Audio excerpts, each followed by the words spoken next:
DYFI SN college unit സമ്മേളനവും കൊടിമരം രക്തസാക്ഷി മണ്ഡപം എന്നിവയുടെ ഉദ്ഘാടനവും ഞായറാഴ്ച നടന്നു. CPM ചെമ്മന്തൂർ ലോക്കൽ കമ്മിറ്റി ഓഫീസിൽ നടന്ന യൂണിറ്റ് സമ്മേളനത്തിന്റെ ഉദ്ഘാടനം CPM area secretary MA Rajagopal നിർവഹിച്ചു. നമ്മുടെ ഒരു കൊടിമരം നിങ്ങൾ തന്നെ പണിത് അങ്ങനെയല്ലേ ചെയ്ത്, നമ്മൾ ആർക്കും കൊട്ടേഷൻ കൊടുത്താലല്ലോ, നിങ്ങൾ തന്നെ പണിത് നിങ്ങൾ തന്നെ തയ്യാറാക്കിയ ഈ കൊടിമരത്തേലും രക്തസാക്ഷി മണ്ഡപത്തിന് അടുത്തുള്ള കൊടിമരത്തേലാണ് ഇന്ന് നമ്മുടെ ഡിവൈഎഫ്ഐയുടെ വില്ലേജ് സെക്രട്ടറി ഷൈൻ പതാക ഉയർത്തും. അപ്പോൾ തീർച്ചയായിട്ടും വളരെ ശ്രമകരമായിട്ടുള്ള ഒരു ജോലിയിലാണ് നിങ്ങൾ ഓരോരുത്തരും ഏർപ്പെട്ടിട്ടുള്ളത്. അപ്പോൾ ഇതിപ്പോൾ ആരംഭിക്കുന്നതിനേക്കാൾ പ്രയാസമാണ് ഇത്രയും ആളുകളെ സംഘടിതമായി ഒരു സംഘടനയുടെ കൊടിക്കീഴിൽ അണിനിരത്തി ഇതിൻ്റെ തുടർ പ്രവർത്തനങ്ങളിൽ പങ്കെടുപ്പിക്കുക എന്നത്.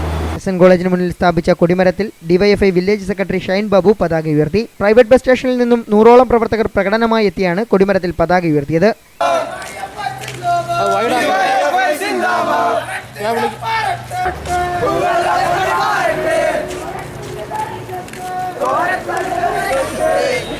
യൂണിറ്റ് സമ്മേളനത്തിൽ ഉണ്ണിയ സേതു അധ്യക്ഷനായിരുന്നു.